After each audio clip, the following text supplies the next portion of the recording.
বিসমিল্লাহির রহমানির রহিম। নোয়াখালী সরকারি কলেজের ইসলামিক স্টাডিজ বিভাগের সম্মান তৃতীয় বর্ষের প্রিয় শিক্ষার্থীরা, আসসালামু আলাইকুম ওয়া রাহমাতুল্লাহি ওয়া বারাকাতুহু। কেমন আছো? আশা করি প্রিয় শিক্ষার্থীরা মহান রাব্বুল আলামিনের অফুরন্ত দয়া ও মেহেরবানিতে তোমরা যে যেখানে আছো সবাই ভালো আছো, সুস্থ আছো। প্রিয় শিক্ষার্থীরা, এই প্যান্ডেমিক অবস্থায় তোমাদের শ্রেণী কার্যক্রম অনলাইনে পরিচালিত হচ্ছে। আমরা বিভাগের বিভিন্ন শিক্ষকবৃন্দ বিভিন্ন বিষয়ে তোমাদের ক্লাস অনলাইনে পরিচালনা করছি এবং আমাদের কলেজের পেজে সে ক্লাসগুলিকে আপলোড করে দিচ্ছি। তোমরা নিশ্চয়ই সে ক্লাসগুলি দেখছো। এরই ধারাবাহিকতায় সম্মান তৃতীয় বর্ষের সুফিবাদ এবং প্রধান সুফি তাদের অবদান শীর্ষক কোর্সের লেকচার 3-এ তোমাদের সকলকে স্বাগত জানাচ্ছি। আজকের অনলাইন ক্লাস উপস্থাপনায় আছি আমি মোহাম্মদ মাহবুবুল আলম, প্রভাষক, ইসলামিক স্টাডিজ বিভাগ, নোয়াখালী সরকারি কলেজ, নোয়াখালী। তাই শুরুতে অনলাইন ক্লাসে সকলকে আবারও স্বাগত জানাচ্ছি। আশা করি পুরো সময় যে তোমরা আমার সাথেই থাকবে। আজকের আলোচনা সুফিবাদের ঘ বিভাগের একটি প্রশ্ন নিয়ে তোমাদের সামনে আমি উপস্থিত হয়েছি। গত লেকচারে আমি বলেছিলাম যে সময়ের দীর্ঘতার কারণে আমি তোমাদের সুফিবাদের উৎস এবং ক্রমবিকাশ সম্পর্কে প্রশ্নটি ঘ বিভাগের একটি প্রশ্ন 20 নম্বরের জন্য তোমাদের জানা এবং বোঝার সুবিধার্থে তোমাদের যাতে ধৈর্যচ্যুতি না ঘটে সে কারণে মূলত ঘ বিভাগের একটা প্রশ্নকে দুটো অংশে বিভক্ত করে আলোকপাত করছি। গত লেকচার 2-এ তোমাদেরকে সুফিবাদের উৎপত্তি নিয়ে আলোকপাত করেছিলাম। আজ সুফিবাদের ক্রমবিকাশ ধারা, অর্থাৎ উৎপত্তি হচ্ছে কোনো একটা জায়গা থেকে জন্ম লাভ করা এবং পরবর্তীতে হচ্ছে এর বিকাশ ধারা, অর্থাৎ কিভাবে সুফিবাদ, আমরা বলেছিলাম উৎপত্তির অংশে ইসলামের প্রাথমিক যুগে সুফিবাদের উৎপত্তি হয়েছে বংশ পরম্পরায়, সময়ের গতির পরিক্রমায় কিভাবে আমাদের কাছ পর্যন্ত সুফিবাদের ধারা পৌঁছেছে, মূলত সেটাই হচ্ছে তার বিকাশ ধারা, অর্থাৎ কিভাবে সে আলোকিত হয়েছে, কিভাবে সুফিবাদের প্রচার এবং প্রসার হয়েছে, মূলত সেই বিষয়টি আজকের আলোচনার মূল প্রতিপাদ্য বিষয়। তাহলে প্রিয় শিক্ষার্থীরা, আমরা আমাদের মূল আলোচনার দিকে এবার নজর দেওয়া যাক। সুফিবাদের ক্রমবিকাশ ধারা। সুফিবাদ আল্লাহর প্রেম এবং ধ্যানভিত্তিক এক অভিনব চিন্তাধারা। মানুষ পৃথিবীর সৃষ্টির অগ্ন থেকে আজ অবধি বাহ্যিক জগতের অন্তরালে পরম সত্তাকে জানতে চায়, চিনতে চায়। এই জানার এবং চেনার এই যে চিরায়ত প্রয়াস, এই চিরায়ত প্রয়াসের নামই হচ্ছে আধ্যাত্মবাদ, মরমীবাদ, যাকে আরবিতে বলে ইলমে তাসাউফ, আমরা বাংলায় বলি সুফিবাদ। যারা এই সাধনায় লিপ্ত থেকে অতি প্রাকৃত উপায়ে পরমসত্তা মহান আল্লাহর একাত্মতা অর্জনে নিজেকে উৎসর্গ করেন তারাই মুসলিম সমাজে সুফি নামে অভিহিত এবং পরিচিত। তো প্রিয় শিক্ষার্থীরা, গত ক্লাসগুলিতে আমি সুফিবাদের উৎপত্তি, সুফিবাদের পরিচয় নিয়ে আলোকপাত করেছি, সুতরাং একই বক্তব্যের পুনরাবৃত্তি ঘটব না। আজ আমরা দেখব সুফিবাদের সেই ক্রমবিকাশ দ্বারা কিভাবে সুফিবাদের উৎপত্তি হয়ে পরবর্তীতে তার শাখা প্রশাখা বিভিন্নভাবে সম্প্রসারিত হয়েছে, তার বিভিন্ন পর্যায়ভিত্তিক আলোচনা মূলত তোমাদের সামনে উপস্থাপন করার আশা রাখছি। প্রথমে আমরা দেখি রাসূল সাল্লাল্লাহু আলাইহি ওয়াসাল্লামের যুগে সুফিবাদের ধরন কি ছিল। সুফিবাদ ইসলামের মতোই পুরাতন। পৃথিবীতে আদিপিতা হযরত আদম আলাইহিস সালাম থেকে মূলত সুফিবাদের উৎপত্তি ঘটে। প্রায় 10 শতাব্দী অনুশোচনার অনলে জ্বলে আদম আলাইহিস সালাম মূলত সুফিবাদের সাধনাতেই মূলত নিরত ছিলেন। পরবর্তী সময়ে বংশ পরম্পরায় তথা নবীদের মাধ্যমে সুফিবাদ বিভিন্ন অঞ্চলে, দেশ, জনপদে বিকশিত হতে থাকে এবং শেষ পর্যন্ত মহানবী হযরত মুহাম্মদ সাল্লাল্লাহু আলাইহি ওয়াসাল্লামের মাধ্যমে মূলত এর পূর্ণতা লাভ করে। এই সময় থেকে মূলত সুফিবাদের ক্রমবিকাশ দ্বারা এক নতুনত্ব মাত্রা যুক্ত হয়। এখন আমরা দেখব প্রিয় শিক্ষার্থীরা, রাসূল সাল্লাল্লাহু আলাইহি ওয়াসাল্লামের যুগে সুফিবাদ কি ছিল, কেমন ছিল, বা কিভাবে রাসূল সাল্লাল্লাহু আলাইহি ওয়াসাল্লামের যুগে সুফিবাদের বিকাশ লাভ করে। আল কোরআন এবং হাদিস মূলত সুফিদের বীজ ইসলামের সূত্রপাতের সঙ্গে সঙ্গেই মূলত রোপিত হয়েছিল, সেটা পরবর্তী আলোচনাতে আমি তোমাদের সামনে উপস্থাপন করেছিলাম। রাসূল ইসলাম নিজেও সুফি সুলভ মনোভাব ব্যক্ত করেছেন এবং মাঝে মাঝে তিনি এই সুফি সুলভ ব্যক্ত করার জন্য সুফি তন্ময়তায় ধ্যানমগ্ন অবস্থায় হেরা গুহায় দীর্ঘ সময় তিনি অতিবাহিত করেছেন। পরবর্তী সময় তার কর্মময় 23 বছরের নবুয়তি জিন্দিগিতে অসংখ্যবার তার তন্ময়তা ধ্যানমগ্নতায় তিনি অনন্য হয়ে ওঠেন। তবে সুফিবাদ তখন স্বতন্ত্র কোনো শাস্ত্র হিসাবে বা স্বতন্ত্র কোনো বিষয় হিসেবে পরিচিত ছিল না, পরিগণিত হতো না।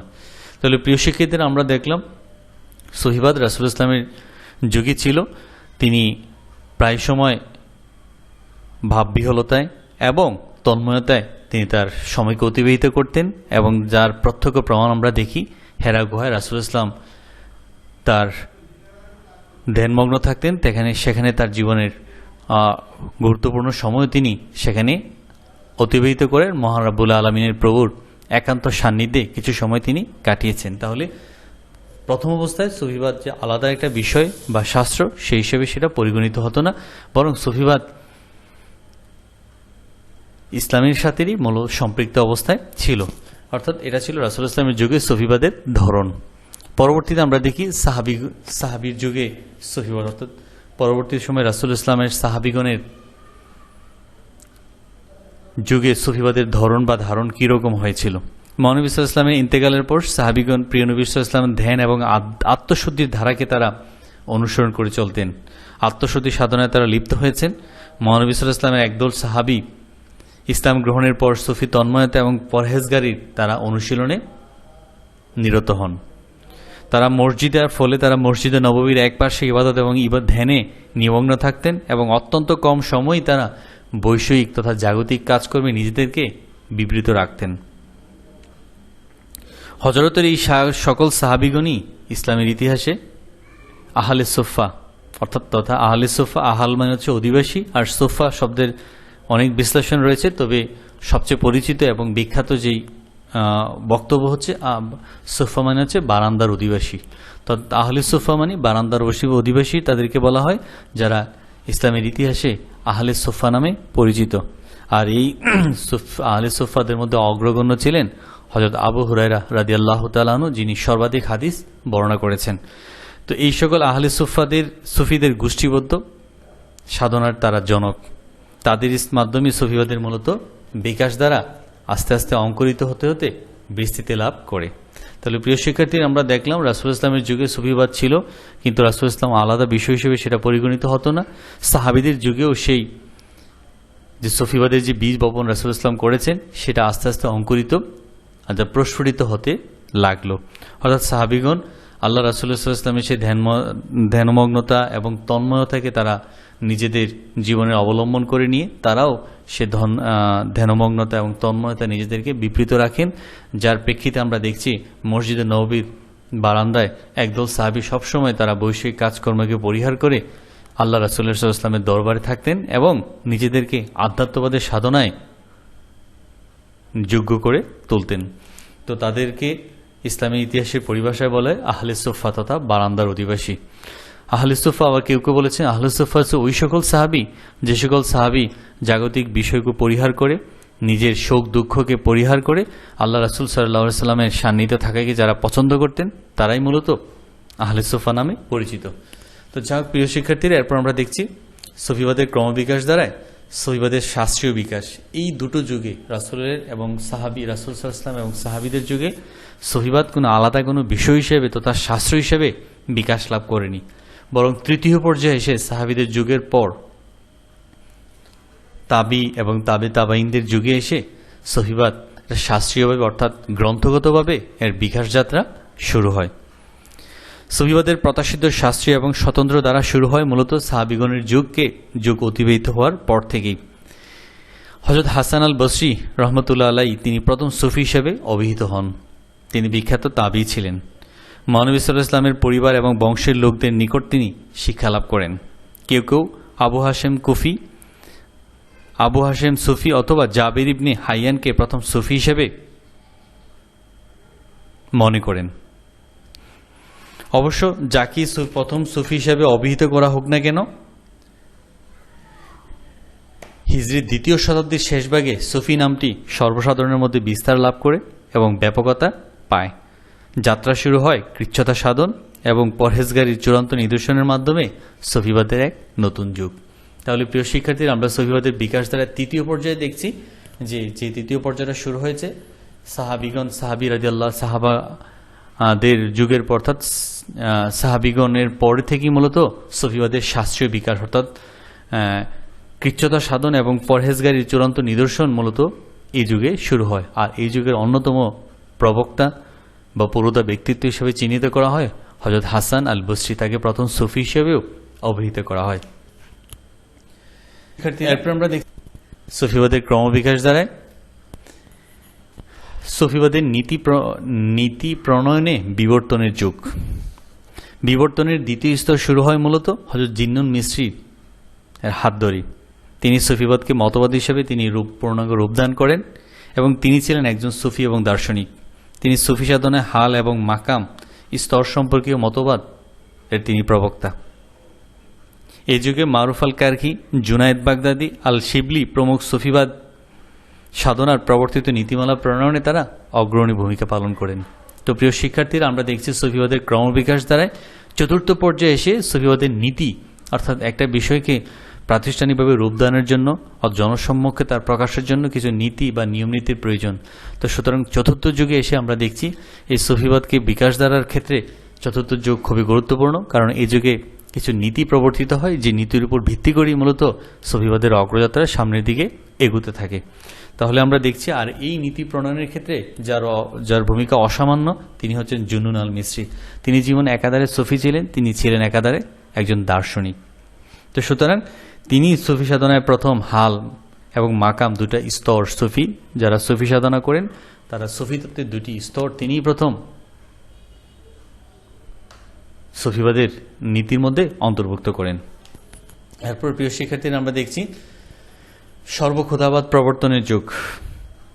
চতুর্থ পঞ্চম পর্যায়ে এসে হযরত বাইজির বুস্তামির মাধ্যমে সুফিবাদের এক নতুন যুগের বা সোনালী যুগের সূত্রপাত হয়।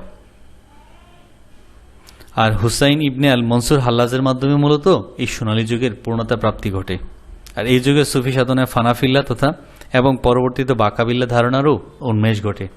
তাহলে সর্বখুদাবাদ প্রবর্তনের যুগের প্রবক্তা হচ্ছেন, যার শুরু বা উন্মেষ বলা হয় হযরত বাইজিদ বিস্তামি মাধ্যমে, যার স্মৃতির মিনার রয়েছে চট্টগ্রামে, সে বাইজিদ বিস্তামি, তার মাধ্যমে সর্বখুদাবাদের প্রবর্তনের যুগ শুরু হয়। আর যার পূর্ণতা লাভ করে হুসাইন ইবনে মনসুর হাল্লাজের মাধ্যমে। আর এই যুগে সুফি সাধনার ক্ষেত্রে ফানাফিল্লা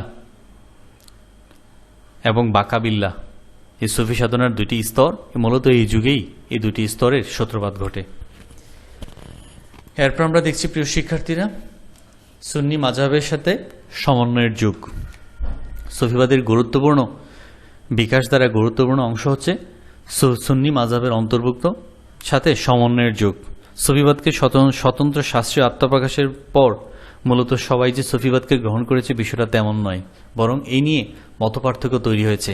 একদলের ভাষ্যমতে সুফিবাদ ইসলামের কোনো বিষয় নয়, আবার ইসলামের সাথে সম্পৃক্ত বিষয় হলে মূলত নতুনত্ব ইসলামের সাথে নতুন বিষয় সংযোজনের প্রয়োজন দেখা দেয়। সুতরাং এই নিয়ে মুসলিম সমাজের মাঝেও এটা মতপার্থক্য, মতবিরোধ তৈরি হয়। কোনো সময় যারা সুফি তত্ত্ব নিয়ে গবেষণা চর্চা করতেন বা যারা নিজেদেরকে সুফি হিসেবে পরিচয় দিতেন, তাদেরকে অন্য মানুষ, অন্য মুসলিম সমাজ তাদেরকে সন্দেহের চোখে দেখা শুরু করতেন।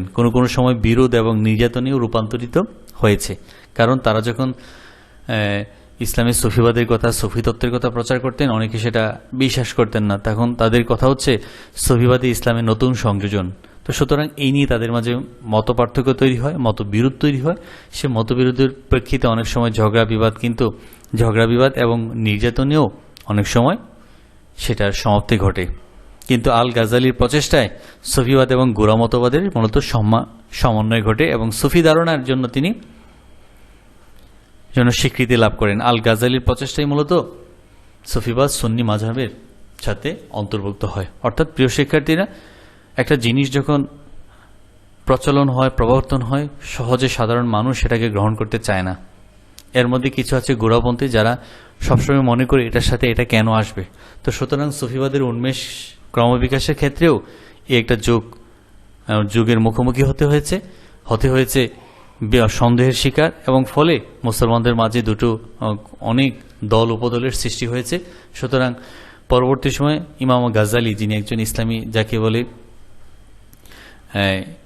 ইসলামের প্রমাণ যাকে বলা হয়, তো ইমাম গাজ্জালির প্রচেষ্টায় মূলত তিনি জনমানুষকে বোঝাতে সমর্থ হয়েছেন যে সুফিবাদ ইসলামের ভিন্ন কোনো বিষয় নয়, বরং ইসলামের অন্তর্ভুক্ত একটি বিষয়, একটি পদ্ধতি।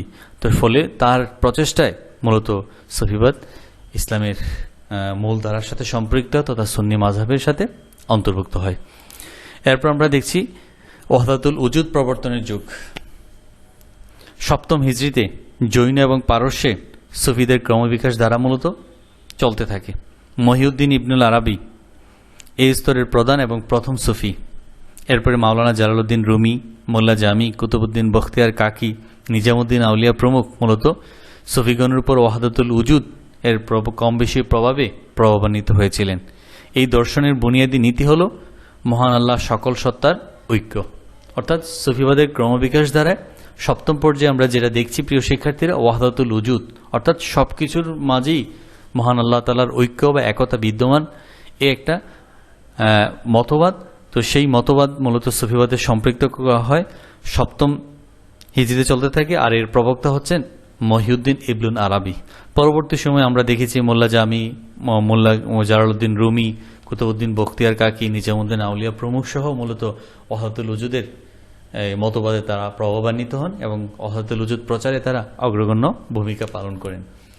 এর চেয়ে প্রিয় শিক্ষার্থীরা, সুফিবাদের ক্রমবিকাশ দ্বারা ওয়াহদাতুল শুহুদ, ওয়াহদাতুল উজুদের চ্যালেঞ্জ হিসেবে মূলত ওয়াহদাতুল শুহুদের প্রবর্তন হয়। ইবনুল আরাবির ওয়াহদাতুল উজুদকে চ্যালেঞ্জ করে মূলত রুকুনুদ্দিন আলাউদ্দৌলা এই সুফিবাদে ওয়াহদাতুল শুহুদের প্রবর্তন করেন। আর এই মতে, ওয়াহদাতুল শুহুদের মতে, বহির্জগৎ ঐশী সত্তা থেকে নিঃসৃত হয়নি, বরং এটি তার প্রতিবিম্ব মাত্র। এই মতবাদ ওয়াহদাতুল শুহুদ নামে পরিচিত। বাহাউদ্দিন নকশবন্দ এই মতবাদের অগ্রগতিতে মূলত তিনি অসামান্য ভূমিকা পালন করেন। এই কারণে তিনি মুজাদ্দিদে আলফেসানি তথা দ্বিতীয় সহস্রাব্দের সংস্কারক নামে তিনি পরিচিত এবং পরিগণিত। তো প্রিয় শিক্ষার্থীরা, আমরা দেখছি সুফিবাদের ক্রমবিকাশ দ্বারা ওয়াহদাতুল উজুদের উন্মেষ ঘটে, যার প্রবক্তা ছিলেন মহিউদ্দিন ইবনুল আরাবি। পরবর্তীতে ওয়াহদাতুল উজুদকে চ্যালেঞ্জ করে রুকুনুদ্দিন আলাউদ্দৌলা ওয়াহদাতুল শুহুদের প্রবর্তন করেন। আর ওয়াহদাতুল উজুদের অর্থ হচ্ছে সকল আল্লাহ তাআলা সকল সত্তার ঐক্য। আর ওয়াহদাতুল শুহুদ হচ্ছে বহির্জগৎ তথা এই বিশ্বজগৎ ঐশী সত্তা থেকে নিঃসৃত হয়নি, বরং এটি তার একটা প্রতিবিম্ব মাত্র। অর্থাৎ আমাদের এই বিশ্ব ভূমণ্ডল আল্লাহর সত্তা থেকে সৃষ্টি হয়নি, বরং তার মহান আল্লাহ তাআলার এটা ঐশী সত্তার একটা প্রতিবিম্ব মাত্র। তো সুতরাং সুফিবাদের ক্রমবিকাশ দ্বারা দুটি মতবাদের উন্মেষ ঘটে, সেটা হচ্ছে প্রথম ওয়াহদাতুল উজুদ, দ্বিতীয় হচ্ছে ওয়াহদাতুল শুহুদ। এরপর আমরা দেখি সুফিবাদের প্রসার এবং ব্যাপ্তির যুগ। ওয়াহদাতুল উজুদ এবং ওয়াহদাতুল শুহুদের পরবর্তীতে সুফিবাদের প্রসার এবং ব্যাপ্তির যুগে ঘটে। এই সময় পাক ভারত উপমহাদেশে সুফিদের প্রচার এবং প্রসার ব্যাপকভাবে শুরু হয়। আর এর নেতৃত্বে ছিলেন খাজা মঈনুদ্দিন চিশতি রহমতুল্লাহ আলাই।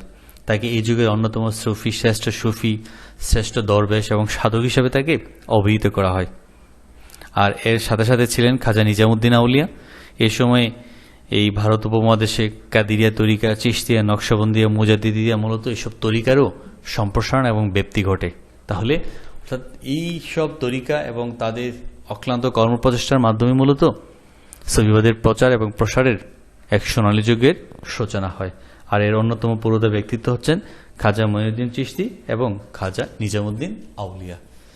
তো প্রিয় শিক্ষার্থীরা, এরপর আমরা দেখছি সুফিবাদের ক্রমবিকাশ দ্বারায় বাংলাদেশ, অর্থাৎ আমাদের মাঝে সুফি মতবাদটা কীভাবে এসে পৌঁছলো, সেটা বাংলা বিজয়তে ইখতিয়ারউদ্দিন মোহাম্মদ বখতিয়ার খজলি কর্তৃক 1204 খ্রিস্টাব্দে যখন বাংলা বিজয় হয়, মূলত বাংলা বিজয়ের পরপরই মূলত সুফি সাধকগণ বিভিন্ন দেশ থেকে, বিভিন্ন অঞ্চল থেকে, জনপদ থেকে সুফি সাধকগণ এই বাংলার মাটিতে পদার্পণ করতে শুরু করেন।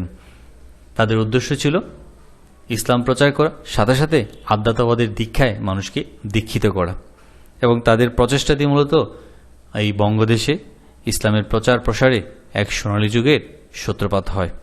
আর এই সময়কার সুফিগণের মধ্যে আমরা যদি বলি, শাহজালাল ইয়ামিনী, মুজাররদি, শাহপরাণ, শাহ মখদুম, শাহ আমানত এবং জালালউদ্দিন তাবরেজি সহ আরও অনেক বিখ্যাত সুফি সাধক এর দীপ্ত পদচারণে মূলত এই বাংলার বিভিন্ন জনপদ আলোকিত হয়েছে। তারা বহু মানুষকে ইসলাম ধর্মে দীক্ষিত করেন, সাথে সাথে আধ্যাত্মবাদের দীক্ষাও তারা মানুষকে দীক্ষিত করেন। শরফুদ্দিন আবু তাওয়া, শরফুদ্দিন ইয়াহিয়াম মানিরি প্রমুখ আরও নাম না জানা অনেক সুফিদের নামই বাংলার ইসলাম প্রচারের ইতিহাসে তারা স্মরণীয় হয়ে আছেন। তো প্রিয় শিক্ষার্থীরা, আমরা এতক্ষণ মূলত সুফিবাদের ক্রমবিকাশ ধারার বিভিন্ন দিক এবং পর্যায়গুলি তোমাদের সামনে আলোকপাত করেছি। তো এই পর্যায়ে আলোচনার এটাই প্রমাণ করতে সচেষ্ট হয়েছি সুফিবাদের উন্মেষ রাসূল সাল্লাল্লাহু পবিত্র কোরআন এবং সুন্নাহ থেকে, এবং যার ধারাবাহিক অগ্রযাত্রা শুরু হয় বিশ্বনবী হযরত মুহাম্মদ সাল্লাল্লাহু আলাইহি সাল্লাম, পরবর্তীতে সাহাবায়ে কেরাম, পরবর্তীতে তাবেঈন, তাবেঈনদের বিভিন্ন পর্যায় অতিক্রম করে হাঁটিয়ায় পা করে বিভিন্ন দেশ, জনপদ, অঞ্চলে প্রসার এবং ব্যক্তির পড়ে মূলত পাক ভারত উপমহাদেশের মাধ্যমে আমাদের প্রিয় জন্মভূমি বাংলাদেশে এই সুফি ধারার বা সুফি মতবাদের প্রসার ঘটে। আর এক্ষেত্রে অগ্রগণ্য ভূমিকা পালন করেন মূলত যারা প্রথিতযশা সুফি সাধকগণ, যারা বাংলাদেশে ইসলাম প্রচার এবং প্রসারে যারা এখনও স্মরণীয়, বরণীয় হয়ে আছেন। তো প্রিয় শিক্ষার্থীরা, গত ক্লাসের মতো আজকের ক্লাসও তোমাদের ভালো লেগেছে। গত ক্লাসে আমি সুফিবাদের উৎপত্তি নিয়ে আলোচনা করেছিলাম। আজ ক্রমবিকাশ তথা একটা বীজ থেকে কিভাবে আস্তে আস্তে সময় অতিবাহিত করে সময়ের পরিক্রমায় কিভাবে একটা বীজ থেকে একটা গাছে রূপান্তরিত, মূলত বিকাশ ধারাটা মূলত সে গাছে রূপান্তরিত হওয়ারই একটা পর্যায়।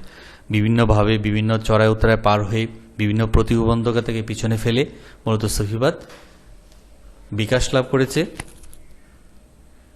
সম্প্রসারিত গতি পেয়েছে। আর এরই ধারাবাহিকতায় আমাদের প্রিয়ভূমি বাংলাদেশে এসেছে, যার কল্যাণে আমরা আমাদের ইসলামের দাওয়াত পেয়েছি এবং নিজেদেরকে মুসলিম হিসেবে পরিচয় প্রদানে সমর্থ হয়েছি। তাদের অক্লান্ত পরিশ্রমে মূলত বহু মানুষ সঠিক পথের সন্ধান পেয়েছে এবং তারা মানুষকে ইসলাম ধর্মের প্রচারের সাথে সাথে আধ্যাত্মবাদ বা মরমেমদের প্রতিও তারা উৎসাহিত করেছেন।